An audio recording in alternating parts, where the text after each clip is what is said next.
All right, welcome into another episode of Your Daily Devo. And I am Pastor Rick, and we are in the book of Hosea, and we are getting right towards the end here.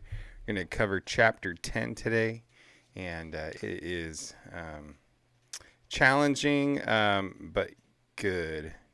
Challenging but good. Challenging but hopeful. So we're going to go ahead and jump right in. I hope you're having a great day so far, whatever part of the day watching this video catches you. If you could do me a quick favor and like the video, maybe comment on the video, comment what's one thing that you have learned or appreciated about the book of Hosea. Or, hey, if maybe stepping into this, you never even read the book of Hosea before, just type new in the comment section if that's you, because I love helping people grow in their understanding of the Word of God, and so that'd be kind of cool if you had never read the book of Hosea before, and I maybe helped you get over that fear or intimidation, because I know certainly that can be a real factor for lots and lots of people. So here we go. Chapter 10. Israel is a lush vine. It yields fruit for itself. The more his fruit increased, the more he increased the altars. The better his land produced, the better they made the sacred pillars. Their hearts are devious. Now they must bear their guilt. The Lord will break down their altars and demolish their sacred pillars. So there's been, prophetic stuff over Israel. They're going to be a vine that goes over the wall and actually feeds the nation. The nations, I should say. It was really God's call on the nation of Israel to be one that would provide for other nations, to draw other nations unto the Lord. So even though there was this unique call on Israel, it wasn't exclusive. The call to relationship with God wasn't exclusive to the people of Israel. They were supposed to be kind of the declarers, almost like the gateway, like, hey, come on in and we'll show you, come into the covenant community and we'll show you what it is to be in relationship with God and to grow, to understand who he is, to worship him, to honor him, adore him. And yet here it's saying that it's a lush vine and it yields fruit only for itself. And that the more that the fruit increased, the more they increased altars and sacred pillars to their idols. So they actually took their prosperity, and their prosperity actually worked against them because they were giving credit for their prosperity to all the wrong places. They weren't giving God the honor and the praise and the glory that he deserved for what he was doing for them. Now the Lord will break down their altars and demolish their sacred pillars.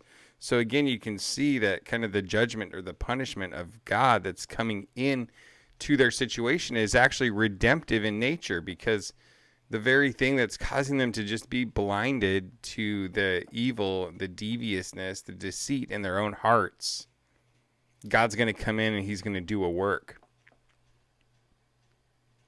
by breaking down those altars and demolishing those sacred pillars. In fact, they're now saying, we have no king, for we do not fear the Lord. I mean, I don't know. I just feel like this is the epitome, the pinnacle of foolishness, the pinnacle of really, really basking in your sin, when you've gotten to a place where you probably know that what you're doing is wrong, but you're no longer ashamed of it. You're actually kind of proud of it. And you don't fear any kind of judgment, punishment, discipline from the Lord. You're just high on the hog. You're ready to rumble. Like, you're good. So what an indicative, like, this is a really kind of exposing them kind of statement here. For we don't even fear the Lord anymore. What can a king do for us?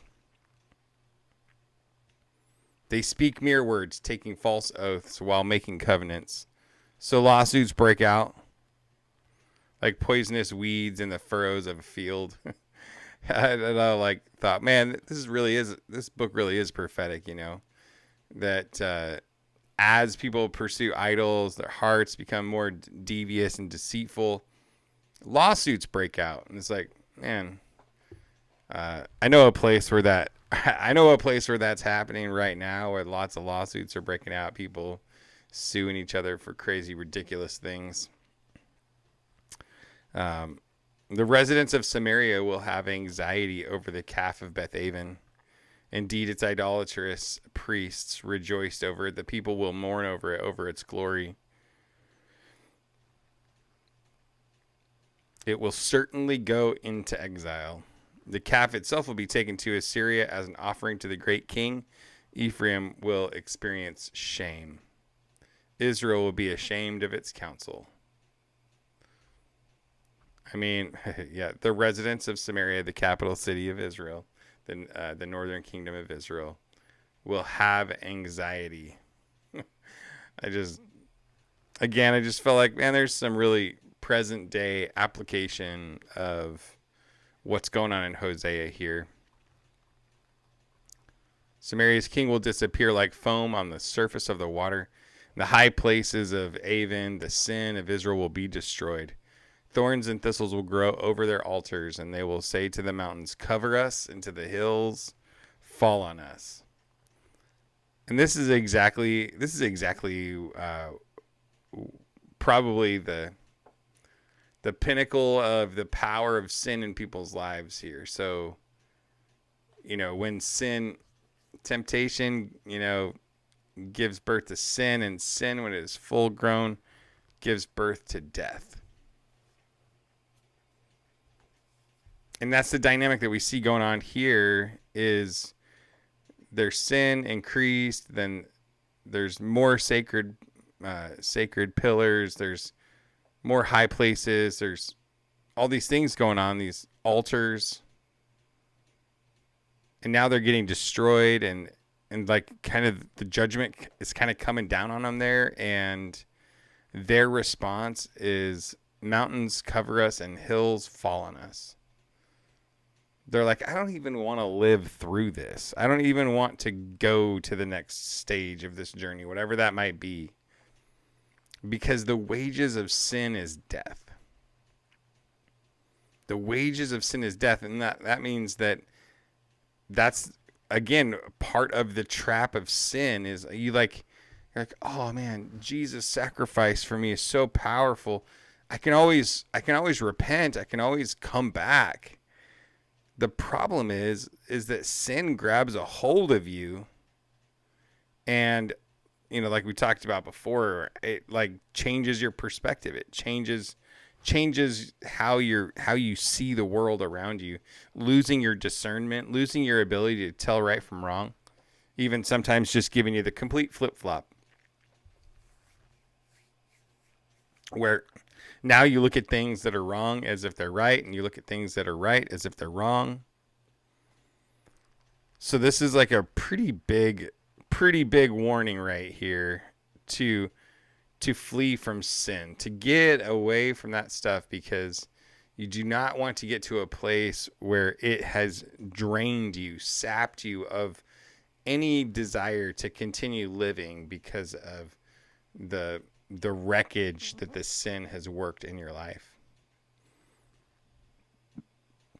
Verse 9, Israel, you have sinned since the days of Gibeah, and they have taken their stand there.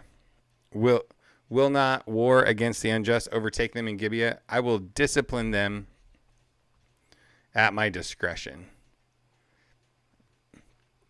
Nations will be gathered against them to put them in bondage for their double iniquity. So he's saying the nations are coming. They're going to put you in bondage because, man, like your iniquity has doubled up. Like you're so full. Your cup is so full of iniquity. It's overflowing. And so there's going to be some judgment coming. So then here it says, Ephraim is a well-trained calf that loves to thresh. But I will place a yoke on her fine neck. I will harness Ephraim. Judah will plow. Jacob will do the final plowing. And so a new calf would thresh the wheat by walking on top of it. It kind of like breaks the husks off and stuff. And it was reportedly, I've never been involved, but a super easy job for a small calf to do. So a new one, like brand new. It was an easy job for the calf to do. Plus, the bonus is the calf could often eat while doing this particular job. But as you became a well-trained calf, then you actually started to harness that thing, and then you couldn't just eat while you were doing it because the yoke that's on your neck, and you're all harnessed up, and and so there's coming this new season, for Israel. Like at one point you were a baby calf, you were little, and you were just kind of doing your own thing. But you know what? Now's the time. I'm going to come and I'm going to put a yoke on you. I'm going to teach you. I'm going to teach you where you need to be, what you need to be doing, because obviously on your own you're just eating whatever you want to eat. You're going kind of crazy. It's not working out very well for you. Verse 12, sow righteousness for yourselves and reap faithful love. Break up your unplowed ground. It's time to seek the Lord until he comes and sends righteousness on you like the rain. This is like going to be our little theme verse for today's Devo, I feel like. So righteousness, reap faithful love, and seek the Lord. So I just wanted to go back over to Hosea chapter 4. Hear the word of the Lord, people of Israel, for the Lord has a case against the inhabitants of the land. There is no truth, there's no faithful love, and no knowledge of God in the land. So, coming back over here, righteousness and truth definitely related. So, sow righteousness for yourselves. Participate in righteousness, and you'll reap faithful love. So, righteousness starts with obedience. Obeying the Lord, being surrendered to the Lord, then allows you to walk in righteousness and reap faithful love. Break up your unplowed ground. It's time to seek the Lord until he comes and sends righteousness on you like the rain. And I guess it's kind of like the virtuous cycle, if you will, where as you sow righteousness, you just in faith, you decide to surrender to the Lord and obey the thing that he's telling you to do. And then you reap faithful love, and you break up your unplowed ground, and you seek the Lord, and you seek the Lord, and you seek the Lord, and then he sends more righteousness on you like the rain, and you reap more faithful love, and then that causes you to want to seek the Lord some more. And so like this is kind of the cycle that you want to get yourself lost in, where the more that you seek the Lord, the more that you find him, the more that you get to know him, then he sends righteousness on you like the rain. Righteousness really comes from the Lord. I mean, really, truly, like true righteousness, the kind of righteousness that saves you from judgment, comes from Christ alone. The imputed righteousness of Christ on you. But then to walk in righteousness, the grace and the ability to do that still comes from the Lord. Comes from our time of seeking the Lord. So sow righteousness for yourselves and reap faithful love and break up your unplowed ground. It is time to seek the Lord. It is time to seek the Lord. It is time to seek the Lord. You've plowed wickedness and reaped injustice. You've eaten the fruit of lies because you have trusted in your own way and in your large number of soldiers. Man, this is like the crazy opposite of what we just read. You have plowed wickedness. So it's rather than sowing righteousness, you've plowed wickedness. Instead of reaping faithful love, you reaped injustice. Because you have trusted in your own way and in your large number of soldiers rather than seeking the Lord. So you can see the nice like juxtaposition of the way that seems right unto a man, this green highlight down here, that's the way that seems right unto a man, but it leads to death. But then there's the way of righteousness. So righteousness, reap faithful love, seek the Lord. He sends more righteousness, and on and on and on it goes. We get to be faithful servants of the Lord. The roar of battle will rise against your people, and all your fortifications will be demolished in a day of war. Like Shalman's destruction of Beth Arbel, mothers will be dashed to pieces along with their children. So it will be done to you, Bethel, because of your extreme evil. And I just think, again, we talked about yesterday, don't mistake the Lord's patience for the Lord's like approval. Don't, just because things seem to be going fine and you're not experiencing any like judgment of any kind, don't mistake that like God's approving you when he's just being patient with you. Because he's far more patient, certainly, than we deserve. And so here he's saying some destruction's coming on you because of your extreme evil.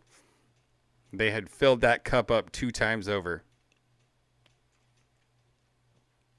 At dawn, the king of Israel will be totally destroyed. And there's actually a record of a battle against Shalmaneser. And so they're pretty sure that that's who they was being referred to. And one of the battles that happened began at dawn. And so there's some historical records that kind of seem to back up this prophetic declaration. So come on back to verse 12. Sow righteousness for yourselves, reap faithful love, seek the Lord. Seek the Lord.